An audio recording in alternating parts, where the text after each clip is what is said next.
Welcome back दोस्तों। आज है संडे और मैं कर रही हूँ कुछ इम्पोर्टेंट काम जो कि हर एक गार्डनर को करना चाहिए, जिसको भी गार्डनिंग का शौक है।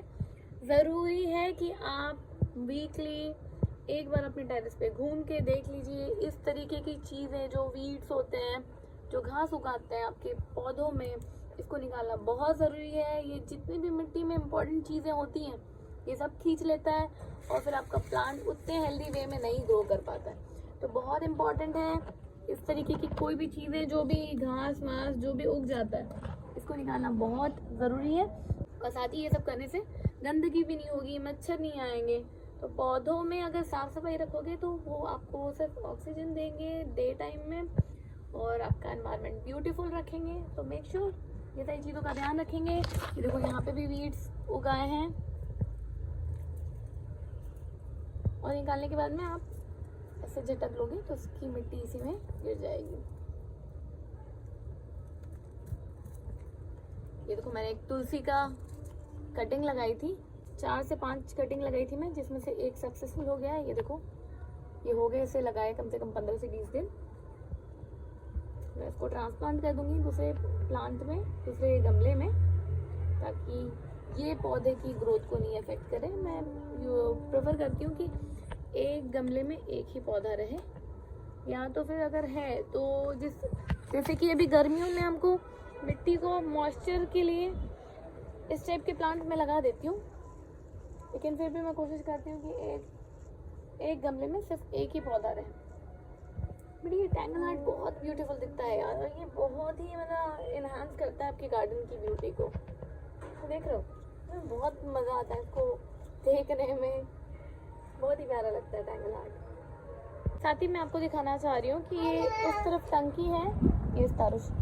यहाँ पे मैंने कुछ पॉट रखे थे, बहुत सारे गमले थे यहाँ पे, जिसको हमने इस तरफ शिफ्ट कर दिया है। ये देखो ये वाली लाइन इस तरीके से इसको रख दिया है। Tarush please excuse, please move from this side Tarush. ये यहाँ पे रख दिया हम लोगों ने। आई होप आप देख पा रहे हो। है जितने भी वीड्स या ड्राई लीव्स, जितने भी जो भी होते हैं ना, मैं 2-3 ऐसे पॉट्स नहीं, 1-2 कंटेनर्स थे जिसमें मैं डंप कर देती थी। और यहाँ पे देखो ये नेचर का ही मतलब गिफ्ट है, भगवान ने गिफ्ट किया है। यहाँ पे मुझे एक करेले की बेल उगाई है एक की, और मैंने इसमें से 4 से 5 करेला कल हार्वेस्ट किया था, अभी भी इसमें लगा हुआ है, आप देख सकते हो। ये देखो, एंड ये मैंने बांस की लकड़ियाँ कुछ टाइम पहले लाया था कि कुछ पॉट्स होते हैं, कुछ पौधे जिसकी स्टेम्स को सपोर्ट चाहिए होता है, उसके लिए मैं लेके आई थी। और ये स्ट्रक्चर मैंने बेल के लिए बना के रखा था, तो फाइनली ये यूज़ हो रहा है अभी। एंड यहाँ पे आप देख सकते हो उसमें और भी बहुत सारे फूल खिले हैं करेले के बेल में। इसके अलावा एक बेल और अपने आप उगाई है करेला। लास्ट टाइम मैंने जब उगाया था ना, तो वो बेल का मैंने बहुत ध्यान रखा था और क्लीन करके रखा था, तो उसमें जो करेले की ग्रोथ होती थी ना, वो छोटी सी होती थी, फिर वो ख़राब हो जाता था। इधर देखो इसमें भी एक करेला लगा हुआ है। इस टाइम जो मैंने जितनी भी चीज़ों को डंप कर रही थी, मैं जो भी घास या फिर जो भी चीज़ें यहाँ से वहाँ से क्लीन करके यहाँ पे ला के रख रही थी, आप देख सकते हो उसी में करेले की बेल उगी हुई है। और ये इसमें से भी मैंने 2 से 3 करेला कल तोड़ा हुआ था, और ये एक यहाँ पे ख़राब हो चुका है। इसको सपोर्ट चाहिए होता है, देखो उस तरफ की बेल को सपोर्ट मिल गया तो उसकी लीफ में ना आपको डिफरेंस दिखेगा। ये देखो इसकी लीव्स कैसे छोटी छोटी है ना, आओ मैं आपको दिखाती हूँ वहाँ की बेल का लीफ। ये देखो इसी के लिए सपोर्ट ना बहुत ज़रूरी होता है। बेल को अगर सपोर्ट मिल गया ना, ये बांस की लकड़ियों का जो फ्रेम बना के रखा हुआ था बेल के लिए, इसके कारण क्या हो रहा है कि इसको स्ट्रेंथ मिल गई है, और वहाँ की बेल को सपोर्ट नहीं मिलने के कारण उसमें इतनी स्ट्रेंथ नहीं हो पाई, जिसकी वजह से उसके लीव काफ़ी छोटे हो रहे हैं। तो मैं कोशिश करूँगी वहाँ के लिए भी कुछ एक सपोर्ट बना सकूँ।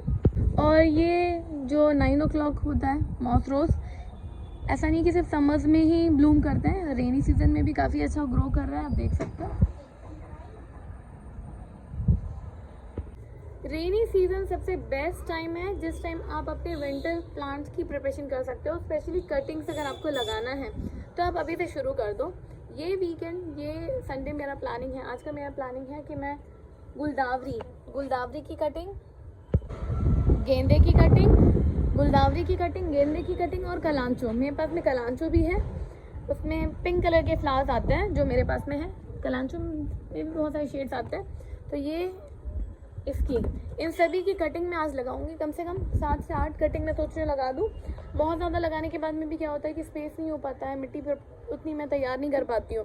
तो बेटर यही है कि मैं जितना लगा पाऊँ, जितना स्पेस मैं अपने टेरेस पे कर पाऊँ, क्योंकि ऑलरेडी ये स्पेस नहीं, मैं आपको दिखाती हूँ। देखो आप देख सकते हो इस तरफ ये वाले प्लांट जो मैं अभी आपको दिखाई यहाँ पे शिफल कर दिए हम लोगों ने। उसके अलावा भी ना स्पेस नहीं बचा, पता है ऑलमोस्ट सब जगह पौधे लगे हुए हैं, टेरेस पे स्पेस बहुत कम बचा हुआ है। पानी मैं तो बोलूँ आप स्टैंड ज़रूर लगा दो। अभी आप अपने पॉट्स को ना डायरेक्टली ज़मीन में मत रखा करो, क्योंकि जिसकी इन्हीं सब चीज़ों के कारण क्या होती है कि काई जमा हो जाती है और गंदगी, फिर उतने अच्छे से हम क्लीन नहीं कर पाते ना, एक एक पौधे को नहीं उठा पाते। ये देखिए मेरे अडेनियम की सैपलिंग्स, देखो बहुत सारे सैपलिंग्स, अराउंड 60 मैंने काउंट किया था कि सैपलिंग रेडी किए हुए हैं। यही है मदर प्लांट जो कि हो गया है 2.5 से 3 साल का, एंड मुझे बहुत पसंद है। इसमें पिंक कलर का फ्लावर आता है जो मेरे पास में है, और उसी में की कटिंग मैं लगाई थी। यहाँ पे देखो, ये देखो सारी मैंने 6 कटिंग लगाई थी, 6 कटिंग लगाई थी मैं इसमें से, और जिसमें से 4 सक्सेसफुली ग्रो हो गए थे। ये थोड़ा सा ट्रिकी है, थोड़ा सा ध्यान देना पड़ता है अगर आपको इसकी कटिंग सक्सेसफुल चाहिए। ये तारुश अगर आपको फ्लावरिंग बहुत चाहिए ना, तो आप प्रेफर करना किसी भी प्लांट का कटिंग लगाओ। कटिंग से ना फ्लावरिंग बहुत ज़्यादा मिलती है। अगर आप डायरेक्टली सीड से जिसको जर्मिनेट करते हो ना, उसमें फ्लावरिंग उतना नहीं होता जितना कि इन पौधों में फ्लावरिंग होती है जो कटिंग वाले प्लांट होते हैं। लेकिन डिफरेंस क्या होता है मैं आपको दिखाती हूँ। ये देखो, ये जो उसका यहाँ से जो मेन जहाँ से इसकी ग्रोथ हुई है, अभी ये जो मैं कटिंग लगाई हूँ, इसका ना ये इतना हेल्दी नहीं हो पाएगा, ऐसा कॉर्डेक्स नहीं रेडी हो पाएगा, थोड़ा सा थिकनेस आएगी इसमें, लेकिन इस तरीके का लुक उसमें नहीं मिलेगा। तो अगर आपको इस तरीके का लुक चाहिए तो आपको सीड से जर्मिनेट करना है, और अगर आपको फ्लावरिंग चाहिए जिसमें बहुत सारी फ्लावरिंग हो तो आप कटिंग लगाइए। ये एक पौधा है जिसके फ्लावर्स कम से कम 10 से 15 दिन वैसे के वैसे रहते हैं, मुरझाते नहीं हैं, तो बहुत ही प्यारे भी लगते हैं। अगर आप अपने गार्डन को, अपने टेरेस को या अपने बालकनी में भी, किसी में भी अगर आपको ब्यूटीफुल लुक देना है तो ये बहुत ही एक बेस्ट प्लांट है, आप ज़रूर लगाओ। चलो भाई, बैक टू ड्यूटी। अभी हमारा आज का काम है वीड्स निकालने का। फर्स्ट प्रायोरिटी वीड्स है, उसके बाद में फिर हम कटिंग लगाएंगे, उतना ही। उसके बाद में देखते हैं क्या करेंगे, पहले तो ये काम कर लेते हैं भाई। तारुश भी है यहाँ पे, मेरा बेटा छोटा वाला, वो हेल्प कर रहा है मुझे। तारुश हमेशा हेल्प करते हैं, राइट तारुश?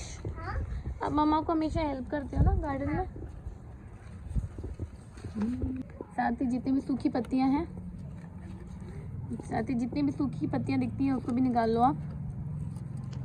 क्लीनिंग बहुत इम्पोर्टेंट है, जैसे हम अपने घर को क्लीन करके रखते हैं ना तारुश, हमारे पॉट्स भी क्लीन रहने चाहिए। ये देखो, इसकी पत्तियां सूख के गिर चुकी हैं। समर्स में ठीक है, इसको आप कवर करके रख सकते हो, बट विंटर्स में एंड रेनी सीजन में इसको आपको निकाल देना है, अदरवाइज मॉइस्चर ज़्यादा होने की वजह से भी प्लांट मर सकता है, ज़्यादा पानी के कारण। ये देखो, we have separated this Tarush.